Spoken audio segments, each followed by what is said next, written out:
Admiral Kim Tae-ho stood on the bridge of his command ship, watching the screens with growing horror. 3 red dots showed where humanity's outer colonies had been just hours ago. New Seoul, Busan Station, and Jeju Outpost, all gone. The alien ships hung in space like dark metal sharks. Their hulls were black and smooth, covered in strange symbols that hurt to look at. These were the Veltar Empire ships, and they had just murdered 130,000 innocent people. "Sir, we're getting a transmission," said Lieutenant Park from the communications station. His voice shook as he spoke. "Put it through," Kim Tae-ho said. His hands were tight fists at his sides. The main screen flickered and an alien face appeared. It looked like a cross between a lizard and an insect, with 4 eyes and a mouth full of sharp teeth. When it spoke, the words came out in perfect human language. "I am Commander Thexara of the Veltar Empire. Your pathetic colonies burn behind me. Look at them and remember this moment. Submit to our rule, or we will do the same to your homeworld."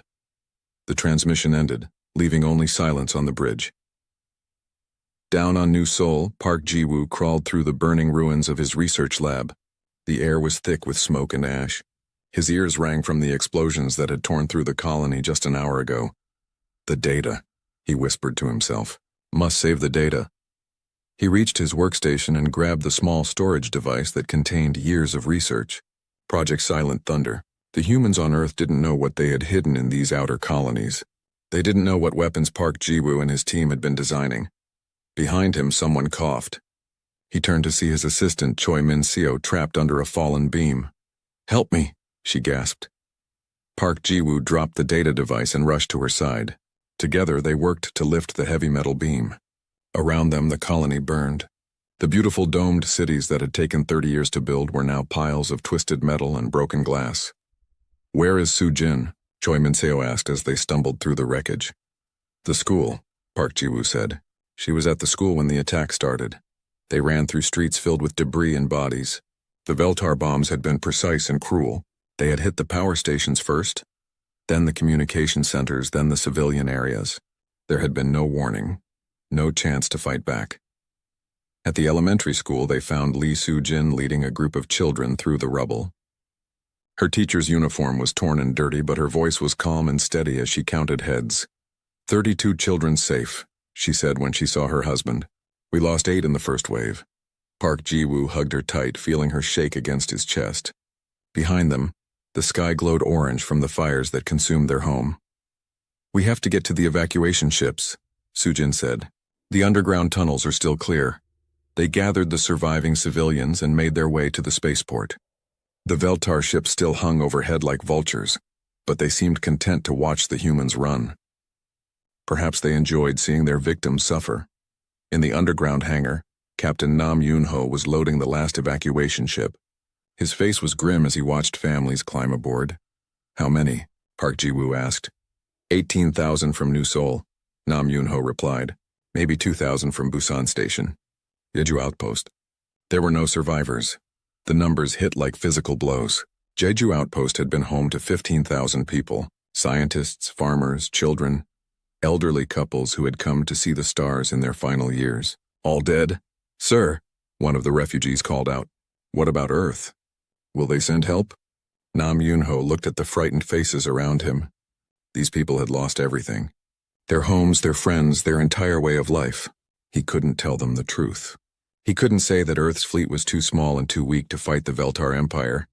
"Earth will respond," he said instead. "They won't let this stand." As the evacuation ship lifted off, Park Ji-woo clutched the data device in his pocket. Inside it were the blueprints for weapons that could change everything. Weapons that Earth's leaders had forbidden them to build. Weapons that were too dangerous for any civilized species to use. But now, as he watched his burning home disappear below, Park Ji-woo wondered if being civilized was worth anything when faced with monsters like the Veltar. Back in space, Admiral Kim Tae-ho received the final reports from his scout ships.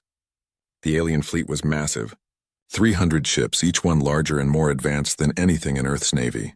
The Veltar had conquered 17 other species in the past century. They were professional killers who had turned warfare into an art form. "Admiral," said his aide, Commander Lee Dong-wook, "orders from Earth Command. We're to return immediately. No engagement with enemy forces." Kim Tae-ho nodded slowly. Running away felt like cowardice, but he understood the logic. His small fleet of 30 ships wouldn't last 5 minutes against the Veltar armada. Better to preserve what forces they had for the defense of Earth itself. Set course for home, he ordered. Maximum speed. As his ships turned away from the burning colonies, Kim Tae-ho made a silent promise to the dead. This wasn't over. The Veltar thought they were dealing with another weak species that would submit or die. They had no idea what they had just awakened. The evacuation ships arrived at Earth 3 days later, carrying the survivors and their terrible news. The galaxy's most peaceful species had just suffered an unprovoked attack that killed 130,000 innocent civilians. The refugees told their stories to anyone who would listen. They described the sudden attack, the helpless feeling of watching their homes burn, the casual cruelty of an enemy that killed for sport. On Earth, people gathered around news screens and wept for the dead. They lit candles for the lost colonies and held vigils in the streets. But underneath the grief, something else was stirring, something that had been sleeping for 100 years. Humanity had spent a century trying to be better than their violent past. They had built a peaceful civilization among the stars, trading with other species and sharing knowledge. They had almost forgotten what they were capable of when pushed too far. The Veltar Empire was about to learn that some sleeping giants should never be awakened. President Choi Min-ho sat at the head of the emergency council table, his face carved from stone. Around him, the leaders of Earth's united government argued in heated whispers. Through the tall windows of the Seoul headquarters, he could see protesters demanding immediate war against the Veltar Empire. "We must strike back now." General Park Sung-min slammed his fist on the table. "Every day we wait makes us look weak." "With what?" Admiral Kim Tae-ho asked quietly. He had arrived from the outer colonies just hours ago, still wearing his combat uniform. 30 ships against 300? It would be suicide. Dr. Yoon Hae-ri, the head of Earth's Advanced Research Division, cleared her throat. She was a small woman with gray hair and tired eyes, but when she spoke, everyone listened. "There is another option," she said, "but it requires a discussion that this council has avoided for 30 years. President Choi Min-ho leaned forward. "Speak plainly, Doctor." "Project Silent Thunder." The room fell silent. Even the protesters outside seemed to quiet their chants. Project Silent Thunder was a name that appeared in no public records, mentioned in no speeches, known only to the highest levels of government. "That project was terminated," said Foreign Minister Lee Kyung-soon. "The Geneva Protocols of 2157 banned the development of those weapons." "No," Dr. Yoon Hae-ri said softly. "The protocols banned the construction and deployment of those weapons. They said nothing about research and theoretical development." She activated the holographic display at the center of the table. Images appeared in the air above them. Blueprints for weapons that looked like nothing any civilized species would build. Ships designed not just to win battles, but to make the enemy regret ever starting the war. "For 30 years we've been researching weapons too dangerous to test," Dr. Yoon Hae-ri continued. "We told ourselves it was just academic exercise. Insurance against threats we hoped would never come." President Choi Min-ho studied the designs floating before him. "How long to build them?" "The manufacturing systems are already in place. Hidden beneath the Pacific Ocean, automated factories wait for activation codes that only I possess. We could have the first wave of new ships ready in 6 weeks." General Nam Jun-ki, the oldest person in the room, spoke for the first time. His voice carried the weight of years spent in humanity's last world war. "I've seen what humans can do when we stop holding back," he said. "I've walked through cities we turned to ash with our own hands. Are we sure we want to become those people again?" The question hung in the air like smoke. Everyone in the room knew human history. They knew about the wars that had raged for thousands of years before humanity reached the stars. They knew about the weapons that had nearly destroyed their own planet twice. The Veltar killed 130,000 civilians. Admiral Kim Tae-ho said. They broadcast their intention to do the same to Earth. "We're not becoming monsters. We're stopping them." Outside, the chants of the protesters grew louder. Families of the dead colonists had joined the crowds. They held pictures of the children who had died on New Seoul, the grandparents who had been murdered on Busan Station, the scientists who had been vaporized on Jeju Outpost. Park Ji-woo sat in the refugee center, clutching the data device that contained his research. Around him, other survivors shared their stories with reporters and government officials. His wife Soo-jin was helping organize medical care for the injured. A government aide approached him. "Mr. Park? Dr. Yoon Hae-ri would like to speak with you." Park Ji-woo was escorted to a secure facility beneath the city. The elevator descended for what felt like hours, passing through layers of rock and concrete. When the doors opened, he found himself in a laboratory that belonged in a science fiction movie. Dr. Yoon Hae-ri greeted him personally. "Your work on quantum disruption theory, how complete is it?" Park Ji-woo handed her the data device. "Complete enough. We were 6 months from a working prototype when the attack came." She plugged the device into her workstation. Data flowed across dozens of screens, showing equations and test results that made her eyes widen. "This is beyond anything we theorized," she whispered. "Your team achieved quantum cascade resonance. That should be impossible." "We had help," Park Ji-woo said. "The neutronium deposits on New Seoul created unique experimental conditions. We could test theories that would be too dangerous to try on Earth." Dr. Yoon Hae-ri turned to face him. "How would you feel about weaponizing this research?" Park Ji-woo thought of his burning home, of the children who had died in Sujin's school, of the casual cruelty in the Veltar commander's voice. "Tell me what you need." Meanwhile, in a secure bunker beneath Geneva, General Nam Jun-ki assembled a different kind of team. These were not the usual military commanders who led peacekeeping missions and humanitarian operations. These were specialists in a type of warfare that humanity had tried to forget. Captain Song Da-yoon entered the briefing room with confident steps. She had spent 15 years studying historical naval battles, from ancient sea warfare to the space conflicts of the early colonial period. Her specialty was unconventional tactics that confused and demoralized enemies. Major Han Woo-jin arrived next. He was younger, with sharp eyes that seemed to see through people. His field was psychological warfare, the art of breaking an enemy's will to fight. He had written papers on human conflict psychology that were classified at the highest levels. "Gentlemen, lady," General Nam Jun-ki began, "you're here because you understand something that most people have forgotten. Humans are not naturally peaceful. We learned to be peaceful because we got very, very good at war." He activated the room's holographic display, showing star charts of Veltar territory. "Our enemy has conquered 17 species in the past century. They have superior numbers, superior technology, and superior experience in galactic warfare. What they don't have is experience fighting humans." Captain Song Da-yoon studied the tactical information. "Their victories show a pattern. They rely on overwhelming force and intimidation, quick strikes that break enemy morale." "Exactly," General Nam Jun-ki nodded. "They're used to fighting species that develop space travel through cooperation and gradual technological advancement. Species that see war as an unfortunate necessity to be ended as quickly as possible." Major Han Woo-jin leaned forward. "But humans evolved differently. We reached the stars while still carrying the genetic memory of 10,000 years of constant warfare. Every human brain is wired for survival and conflict in ways that peaceful species can't understand. The question," General Nam Jun-ki said, "is whether we're willing to use that advantage." The room fell quiet as the three officers considered the implications.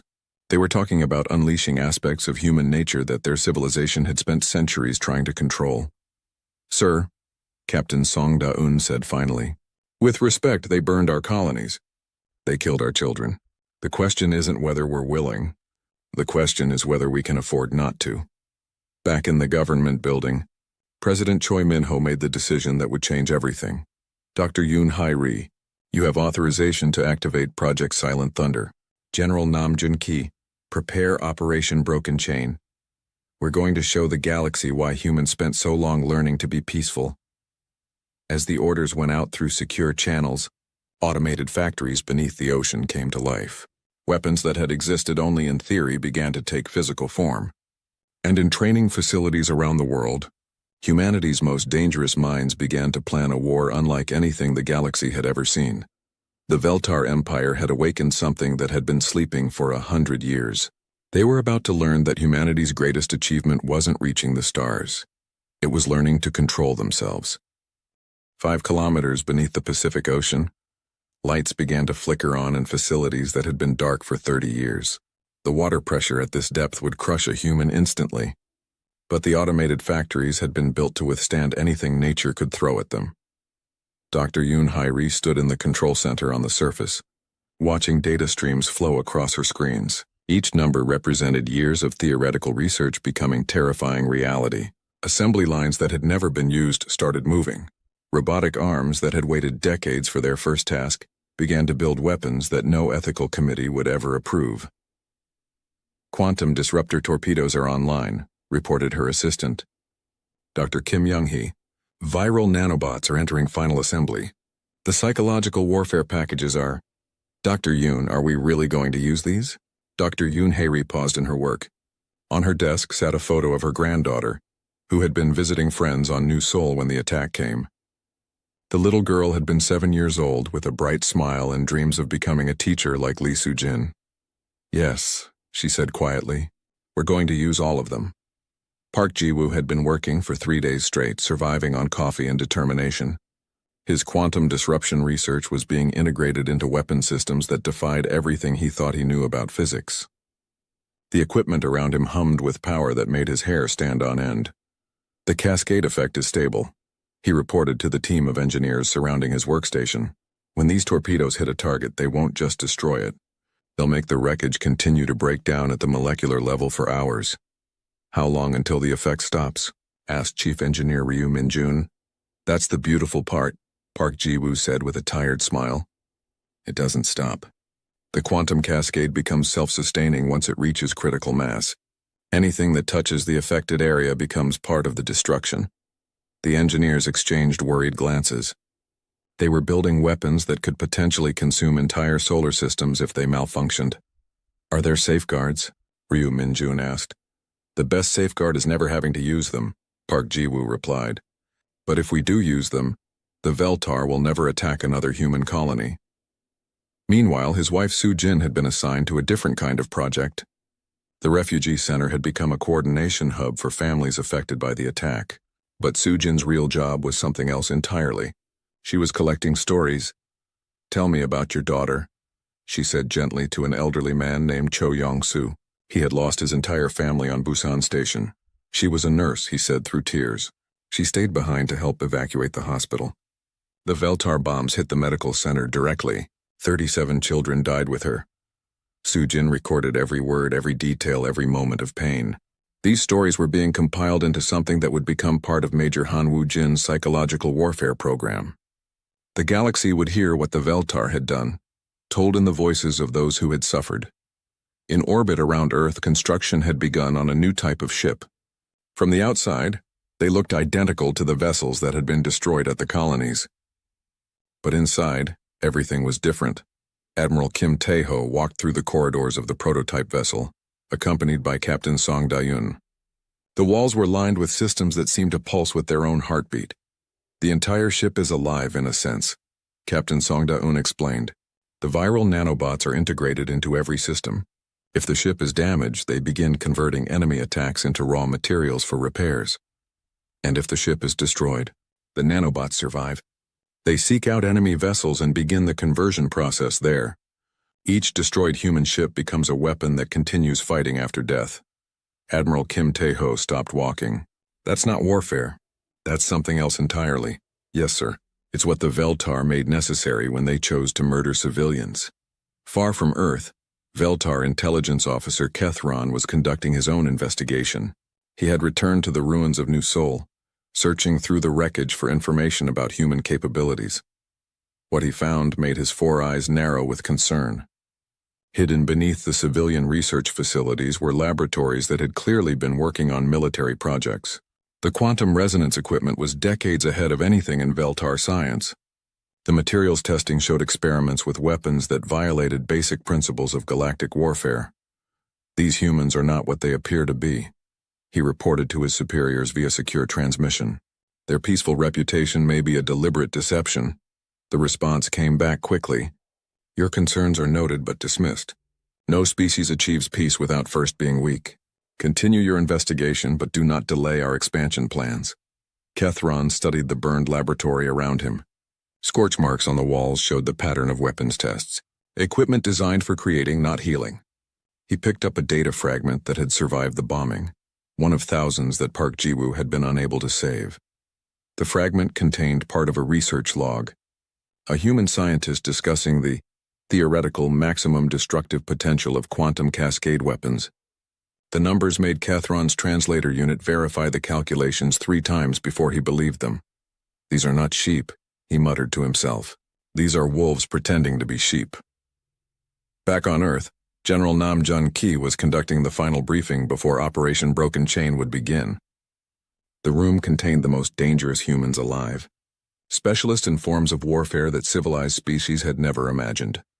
The first target is the Veltar supply depot in the Riel system, he announced. 12 enemy ships, minimal defenses, standard patrol routines. We will use this engagement to test our new capabilities.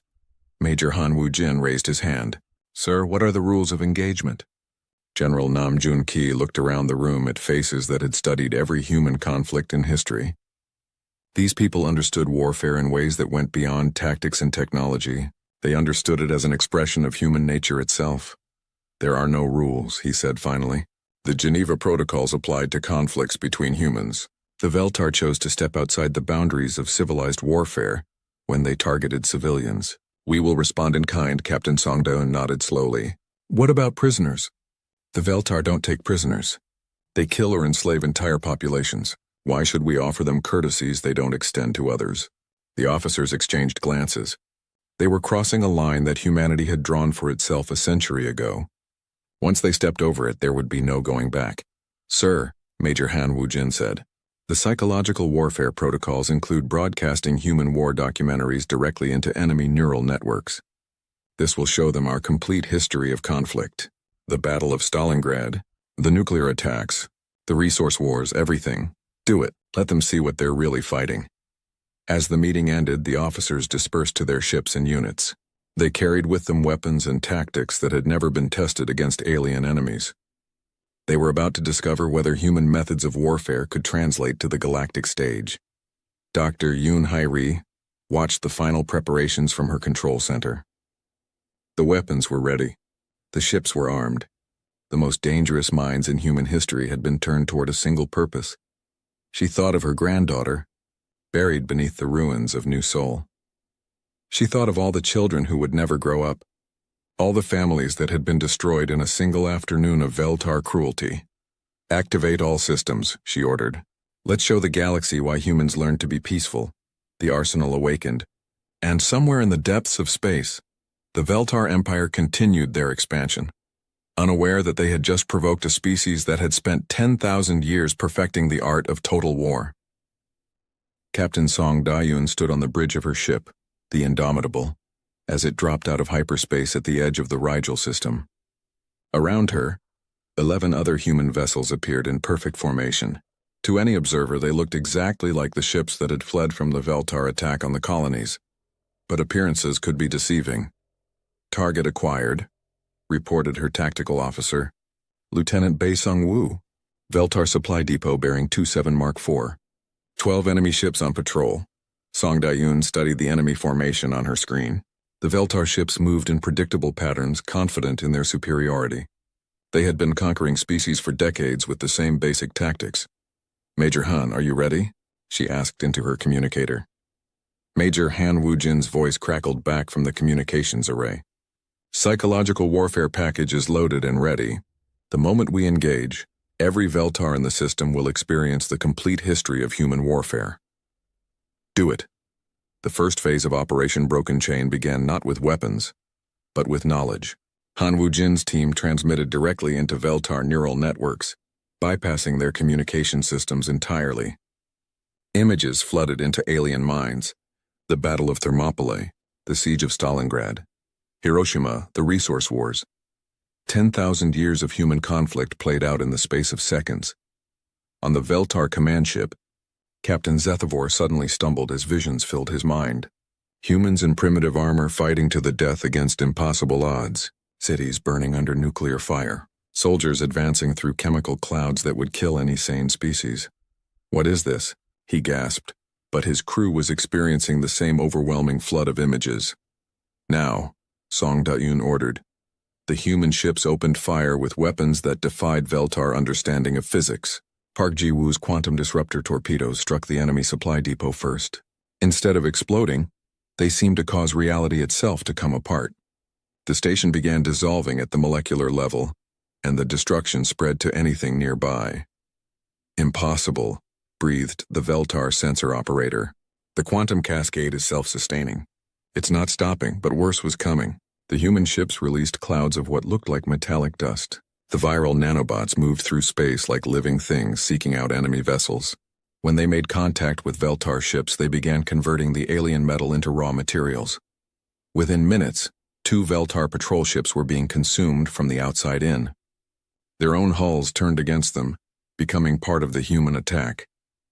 Captain Zethvor tried to rally his forces. "All ships, engage the humans. Standard attack formation." But the humans weren't fighting a standard battle. Captain Song Da-Eun's ships moved in patterns that seemed random, but were actually based on tactical innovations from humanity's bloodiest conflicts.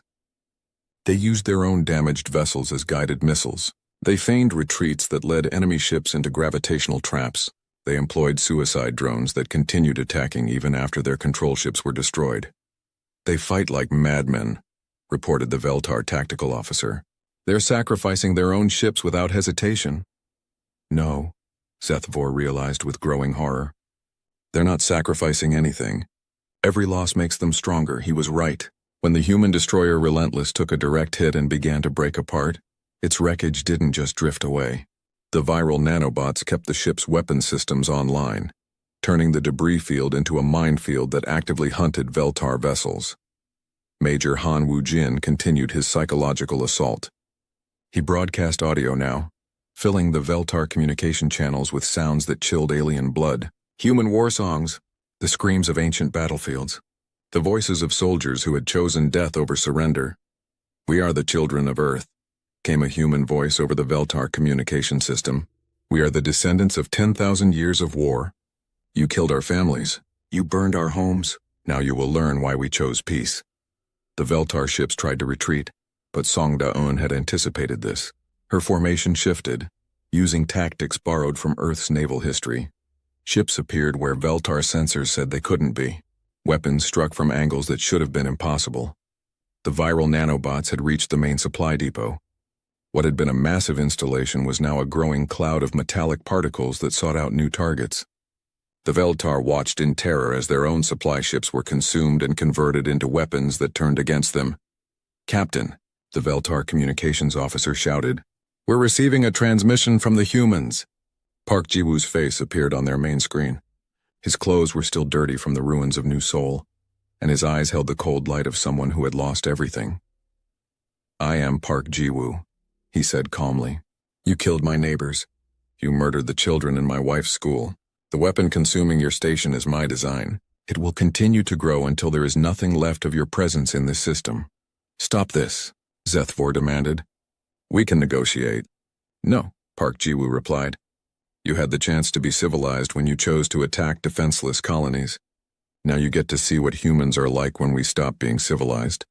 The quantum cascade had reached critical mass. The supply depot was gone, replaced by a growing zone of destruction that made space itself dangerous. Any matter that entered the affected area became part of the cascade, adding to its power. Song Da-eun's ships continued their assault with weapons that seemed to learn from each attack. The viral nanobots adapted to Veltar defenses in real time. Quantum torpedoes that missed their targets created new hazards that persisted for hours. But perhaps most terrifying of all was the realization that this was just the beginning. The humans were holding back. Their ships carried weapon systems that they hadn't even used yet. Captain Zethvor made the only decision that might save his remaining ships. "Full retreat!" All vessels emergency jumped to hyperspace. But the humans had anticipated this too. Song Da-eun's ships had been dropping quantum mines throughout the battle, creating dead zones where hyperspace travel was impossible. The Veltar found themselves trapped in normal space with an enemy that fought like nothing they had ever encountered. One by one, the Veltar ships were destroyed or consumed. Those that survived long enough sent desperate transmissions to their fleet commanders. "The humans are not what we thought," came one final message. "They fight with weapons that grow stronger from their own destruction. They use tactics that no civilized species would consider. They sing songs while they kill us." The last Veltar ship in the system was the command vessel. Zethvor and his crew watched their sensors as human ships surrounded them. The viral nanobots had consumed everything else, creating a cloud of hostile particles that pulsed with alien intelligence. Song Da-eun's voice came over their communications. "You have one chance to live. Take a message back to your empire." "What message?" Zethvor asked. "Tell them this was a demonstration. Tell them what they saw here is nothing compared to what we will do if they ever threaten human civilians again. Tell them that Earth remembers its colonies and we remember our dead." A single escape pod ejected from the Veltar command ship just before the viral nanobots reached it.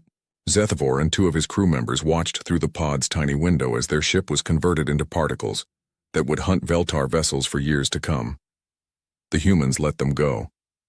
Not out of mercy, but to ensure the message would be delivered. As the human fleet prepared to jump back to hyperspace, Song Da-eun looked at the tactical display one last time. The Riel system was now a dead zone. Nothing would be able to use it for decades. The quantum cascade continued to expand slowly, a permanent reminder of what happened when humans were pushed too far. "Major Han," she said into her communicator, "how effective was the psychological warfare?" "Complete success," Han Woo-jin replied. "The surviving Veltar will have nightmares about human warfare for the rest of their lives. And when they try to sleep, they'll hear our war songs." Song Da-eun smiled grimly. Phase 1 of Operation Broken Chain was complete. The dogs of war had been unleashed, and the galaxy was about to learn why humanity had worked so hard to keep them chained. Back on Earth, Admiral Kim Tae-ho received the mission report with satisfaction. The Veltar Empire had tasted human warfare for the first time, and they had found it far more bitter than expected. "Prepare Phase 2, he ordered. "It's time to see how their grand fleet handles a real fight." Supreme Commander Veltar stood before the tactical display in his flagship, studying the reports from the Riel system with growing anger. In his 300 years of military service, he had never lost a supply depot. He had never had ships consumed by their own metal. He had never faced an enemy that turned destruction into victory. "Impossible," he muttered, reading the survivor testimony for the 10th time. "No species fights like this." His intelligence officer, Sub-Commander Krexnor, approached cautiously. "Sir, perhaps we underestimated these humans. Their psychological warfare capabilities alone suggest..." Silence. Velthas's 4 eyes fixed on his subordinate. 300 ships. The greatest fleet in Veltar history. We will crush these animals and make an example of their world. But deep in his mind, images planted by Major Han Woo-jin's transmission still echoed. Human soldiers charging through poison gas, cities vanishing in nuclear fire, species-wide wars that lasted for centuries without surrender. The Grand Fleet moved through hyperspace toward Earth like a metal storm. 300 vessels of war, each one capable of destroying a planet. Velthas had used this fleet to break 17 species. None had lasted more than a few weeks against such overwhelming force. Earth would be different. Though he didn't yet know why, Admiral Kim Tae-ho waited at the edge of Earth's solar system with a human fleet that looked pathetically small in comparison. 50 ships against 300. Any reasonable military mind would call it suicide. But these were not reasonable ships, and Kim Tae-ho was no longer fighting a reasonable war. "All vessels report ready," announced his communications officer, Commander Lee Dong-wook. "The nanobots are active. Quantum mines are deployed. Psychological warfare packages are loaded." Kim Tae-ho nodded. Around him, the bridge crew made final preparations. These were not the same humans who had fled from the Veltar attack on the colonies.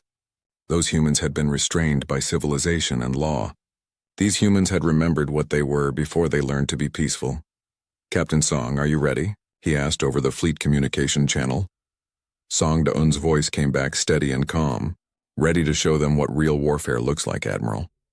In the depths of space, Park Ji-woo monitored the quantum cascade weapons from his engineering station. His wife Soo-jin was on Earth, coordinating with the refugee families. Their stories would be broadcast across the galaxy once this battle was over, ensuring that everyone understood what the Veltar had done. "Quantum disruptors are at full charge," Park Ji-woo reported. "Cascade effect is stable. Admiral, these weapons will make the Riel system look like a small firecracker." "Understood. Major Han, begin Phase 1. Major Han Woo-jin activated the psychological warfare array. But this time, he wasn't just targeting enemy minds. He was broadcasting to the entire galaxy, showing them what happened when humans went to war. The transmission began with simple words. "We are human. We chose peace because we knew the cost of war. You have reminded us of that cost. Now we will remind you. The Veltar Grand Fleet dropped out of hyperspace in perfect formation. Supreme Commander Veltar studied the human deployment with professional interest. The enemy ships were spread across space in what looked like a defensive pattern. Pitiful, he announced to his bridge crew. 50 ships against 300. This will be over in minutes, sir, his sensor operator reported. The humans are transmitting something. Multiple frequencies all directed at our fleet. Ignore it. All ships advance and engage. Show these animals how a real military force operates. But the transmission couldn't be ignored. It bypassed Veltar communication systems and fed directly into their neural networks. Images flooded alien minds. Not just battles this time, but the aftermath. Cities reduced to radioactive ash. Entire continents turned into poisoned wastelands. Billions of humans dead in wars that lasted generations. And through it all, the survivors kept fighting. They destroy their own planets, rather than surrender, whispered the Veltar tactical officer. They fight wars that kill 90% of their population. What kind of species does that? The kind that never gives up, Veltar realized with growing dread. The human fleet opened fire at extreme range with weapons that seemed to violate physics. Quantum disruptor torpedoes raced through space, and where they hit, reality itself began to break down. Veltar ships didn't just explode. They ceased to exist in any meaningful way. But worse was coming. Song Dayun's ships released clouds of viral nanobots that had been improved since the Riel system. These didn't just consume enemy vessels. They learned from each encounter, becoming more effective with every ship they destroyed. Evasive maneuvers, Veltar ordered. All ships scatter formation. But the humans had anticipated this. Their deployment wasn't defensive, it was a trap. As the Veltar fleet spread out, they triggered quantum mines that had been placed throughout the system. Space itself became a weapon, creating gravitational anomalies that crushed ships or flung them into each other. Song Dayun's ship, the Indomitable, charged straight into the heart of the Veltar formation. Her crew sang an ancient human war song as they fired quantum cascades that consumed everything in their path. She's insane, reported a Veltar captain. She's using her own ship as a guided missile. No, Veltar understood with terrible clarity. She's using tactics that no civilized species would consider. She's fighting like her ancestors did. The Indomitable took massive damage from Veltar fire, but instead of retreating, Song Dayun ordered her ship to ram the enemy flagship. At the last moment, she triggered the ship's self-destruct sequence. But this wasn't a normal explosion. The viral nanobots had been programmed to survive the destruction and seek out new targets. As the Indomitable died, it gave birth to a cloud of metallic particles that hunted Veltar ships with mechanical patience. Major Han Wujin's voice echoed across the battlefield. Speaking in perfect Veltar language, Captain Song Dayun dies as her ancestors lived. In battle, protecting her home, ensuring her enemies remember her name. The psychological effect was devastating. The Veltar had never faced an enemy that turned their own destruction into victory. They couldn't understand species that chose death over defeat. Park Ji-woo activated the final weapon. The quantum mines throughout the system connected, creating a cascade effect that made space itself dangerous. Hyperspace travel became impossible. The Veltar fleet was trapped in a system that was actively trying to kill them. Fall back to minimum safe distance, Veltar ordered. Regroup for... His words were cut off as viral nanobots reached his flagship. The proud vessel began to dissolve from the outside in, its own metal turning against its crew. Veltar and his command staff evacuated to escape pods, watching their ship become part of the human weapon system. Around them, the Grand Fleet was being systematically destroyed. Human ships fought with tactics that prioritized maximum enemy casualties over self-preservation.